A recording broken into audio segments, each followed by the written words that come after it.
तो आज हम उस जादुई बक्से के अंदर झांक रहे हैं जो हमारे मेज पर रखा होता है, कंप्यूटर। हमारे पास कुछ नोट्स हैं जो इसके पुर्जे पुर्जे अलग करके समझाते हैं। बिल्कुल। और हमारा मिशन ये समझना कि जब हम कीबोर्ड पर कोई बटन दबाते हैं या माउस क्लिक करते हैं तो पर्दे के पीछे असल में होता क्या है। इसे एक तरह से मशीन की एनाटॉमी समझना कह सकते हैं। हाँ, चलिए इसके पेज खोलते हैं। हम शुरुआत करेंगे इसके दिमाग से, फिर देखेंगे कि ये चीजों को याद कैसे रखता है, और आखिर में उन सभी सहायक हिस्सों पर नजर डालेंगे जो इस पूरी मशीन को कह सकते हैं कि जिंदा रखते हैं। ठीक है, तो सबसे पहले आता है सीपीयू, मतलब सेंट्रल प्रोसेसिंग यूनिट। नोट्स में इसे बहुत सीधे सीधे कंप्यूटर का दिमाग कहा गया है, जो कि एक अच्छी एनालॉजी है। ये तो है, पर असल में इस दिमाग का काम क्या है? मतलब क्या ये हमारी तरह सोचता है? सोचना तो नहीं कह सकते, लेकिन ये निर्देशों पर काम जरूर करता है। ये कंप्यूटर का वो हिस्सा है जो सारे काम करता है। जैसे कि मान लीजिए आपने किसी आइकॉन पर डबल क्लिक किया, ठीक है, तो सीपीयू इस निर्देश को लेता है, उसे समझता है और फिर उस प्रोग्राम को चलाने के लिए जो भी जरूरी है वो सब करता है। और नतीजा हमें स्क्रीन पर दिखता है। बिल्कुल। तो ये सोचने वाला नहीं बल्कि करने वाला हिस्सा है।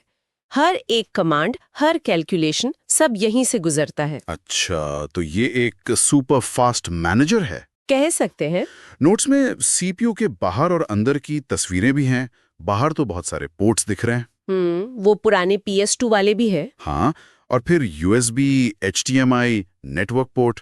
ये तो साफ है कि ये बाहरी दुनिया से जुड़ने का रास्ते हैं। बिल्कुल सही। ये पोर्ट्स ही कंप्यूटर के सेंसरी ऑर्गन्स है एक तरह से। और अंदर की तस्वीर इसके असली अंगों को दिखाती है। जैसे मदरबोर्ड है, वो कंकाल है जिस पर सब कुछ टिका है। अच्छा। पावर सप्लाई यूनिट उसका दिल है जो उसे ऊर्जा देता है। हार्ड डिस्क कह लीजिए उसकी यादें हैं। और रैम उसकी चेतना है, उस पल की। ये सारे हिस्से मिलकर ही उस दिमाग को काम करने की ताकत देते हैं। तो दिमाग तो बहुत तेज है, लेकिन उसे चीजें याद रखने में मदद चाहिए। बिल्कुल। और यहीं पर मेमोरी का रोल आता है। नोट्स में एक लाइन है तो मुझे बहुत दिलचस्प लगी। कौन सी? अगर मेमोरी नहीं होती तो हमारा कोई भी डेटा या प्रोग्राम तुरंत नष्ट हो जाता और हम दोबारा उसे एक्सेस नहीं कर पाते। ये सुनने में जितना गंभीर लगता है उतना ही सच है। मतलब ये इतना जरूरी है? ये सबसे जरूरी हिस्सों में से एक है। बिना याददाश्त के दिमाग क्या करेगा? मेमोरी ही वो जगह है जहां सारा डेटा, सारे प्रोग्राम, सब कुछ स्टोर होता है। नोट्स में मेमोरी की इकाइयों का एक चार्ट भी दिया है। हाँ, जो हमें डेटा के साइज का अंदाजा देता है। ये एक बिट से शुरू होता है जो कि सिर्फ 0 या 1 है। Binary digit. सही। और फिर 8 बिट्स मिलकर एक बाइट बनाते हैं जो शायद एक अक्षर को स्टोर करने के लिए काफी है। लेकिन उसके बाद का जो स्केल है वो तो दिमाग चकरा देता है। Kilobyte, megabyte, gigabyte, terabyte. और ये कहानी यही नहीं रुकती। अच्छा। टेराबाइट के बाद आता है पेटाबाइट, फिर एक्साबाइट और फिर ज़ेटाबाइट। ज़ेटाबाइट मैंने ये तो सुना भी नहीं। एक ज़ेटाबाइट में खरबों फिल्में समा सकती हैं। ये स्केल हमें बताता है कि आज हम कितने ज्यादा डेटा से घिरे हुए हैं। तो इस याददाश्त को समझने के लिए नोट्स इसे 2 हिस्सों में बांटते हैं। प्राइमरी और सेकेंडरी। मुझे ये सुनकर इंसान की शॉर्ट टर्म और लॉन्ग टर्म मेमोरी की याद आ रही है। क्या ये वैसा ही है? ये तुलना एकदम सटीक है। प्राइमरी मेमोरी, जिसे मेन मेमोरी भी कहते हैं, वो कंप्यूटर की शॉर्ट टर्म मेमोरी ही है। मतलब जब भी आप कोई प्रोग्राम चलाते हैं तो वो अस्थायी रूप से इसी मेमोरी में लोड होता है ताकि सीपीयू उस पर तेजी से काम कर सके।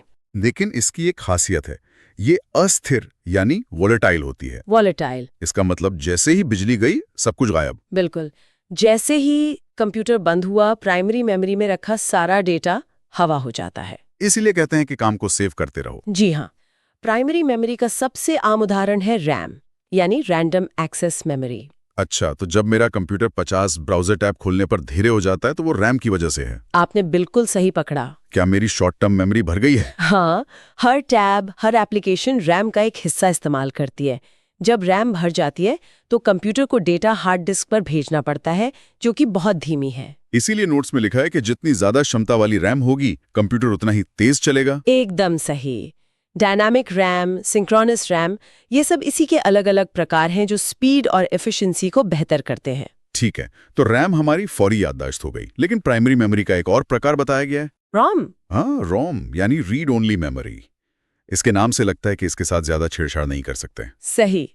रोम कंप्यूटर की वो स्थायी याददाश्त है जिसे बदला नहीं जा सकता या बदलना बहुत मुश्किल होता है। ये स्थायी है? हाँ, मतलब बिजली जाने पर इसका डेटा नहीं उड़ता। अच्छा। इसमें वो बुनियादी निर्देश स्टोर होते हैं जिनकी जरूरत कंप्यूटर को जागने या बूट होने के लिए पड़ती है। जब आप पावर बटन दबाते हैं तो सीपीयू सबसे पहले रोम में लिखे निर्देशों को ही पढ़ता है। तो ये वो निर्देश हैं जो कंप्यूटर को बताते हैं कि वो एक कंप्यूटर है और उसे आगे क्या करना है। बिल्कुल। नोट्स में इसके कुछ प्रकार भी दिए हैं। PROM, EPROM, EEPROM। ये क्या है?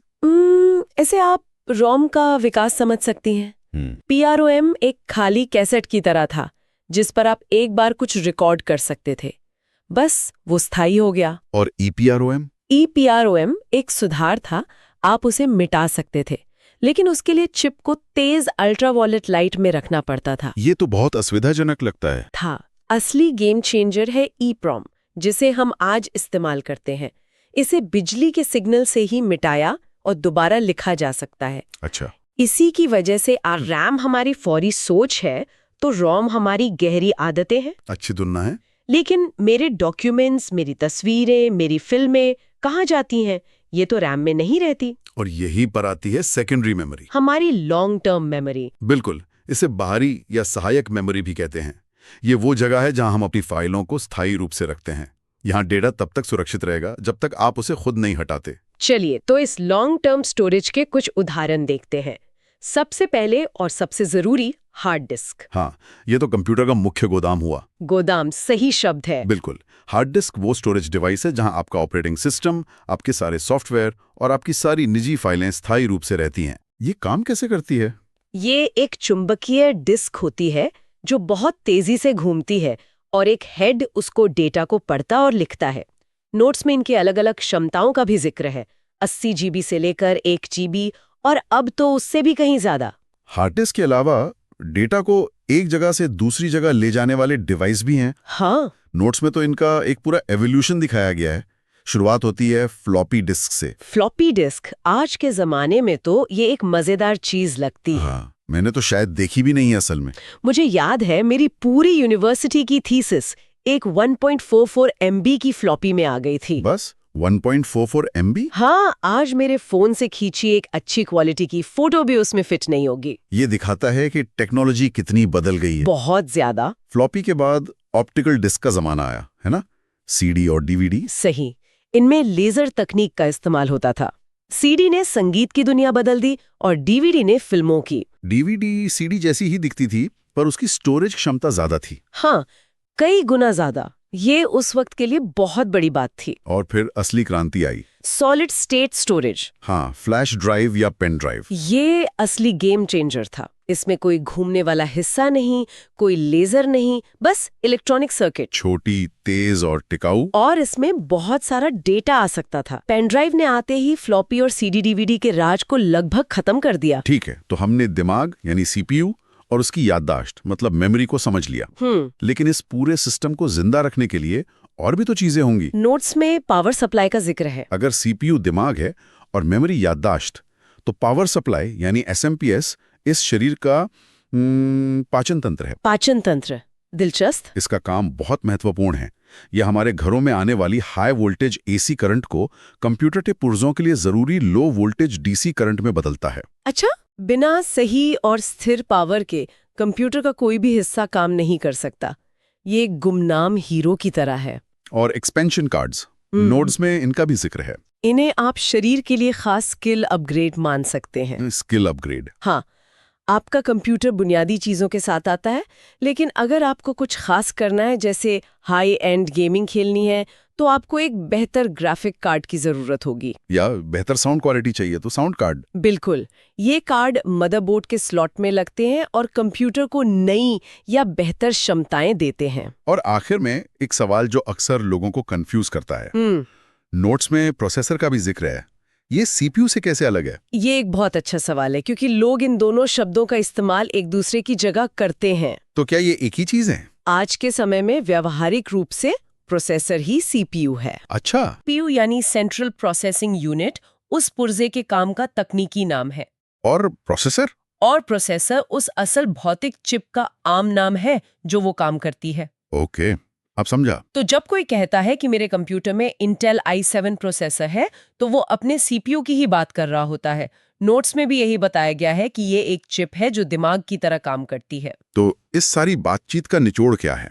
हमने कंप्यूटर के दिमाग यानी सीपीयू से शुरू किया, उसकी फौरी याददाश्त रैम को समझा, उसकी स्थायी यादों यानी हार्ड डिस्क और पेन ड्राइव को देखा, और फिर उसके दिल यानी पावर सप्लाई तक पहुंचे। यहाँ जो सबसे फैसिनेटिंग करने वाली बात है वो ये है कि कंप्यूटर कोई एक जादुई चीज नहीं है। नहीं, ये एक सिस्टम है। हाँ, एक बेहद जटिल लेकिन तार्किक सिस्टम, जहाँ हर हिस्सा एक दूसरे से जुड़ा है और सबकी अपनी एक खास भूमिका है, ठीक एक जीवित शरीर की तरह। ये बहुत अच्छी एनोलॉजी। प्रोसेसर इसका दिमाग है, रैम इसकी तात्कालिक चेतना है, हार्ड डिस्क इसकी स्थायी यादें हैं और पावर सप्लाई इसे जिंदा रखने वाली ऊर्जा। जब आप इसे इस नजरिए से देखते हैं तो सब कुछ समझ में आने लगता है। इन नोट्स ने हमें फ्लॉपी डिस्क से लेकर फ्लैश ड्राइव तक के विकास की एक शानदार कहानी दिखाई। सही बात है। और इसने मुझे सोचने पर मजबूर कर दिया है। क्या? अगर पिछले 20 सालों में डेटा स्टोरेज इतना बदल गया है तो आज से 20 साल बाद क्या होगा?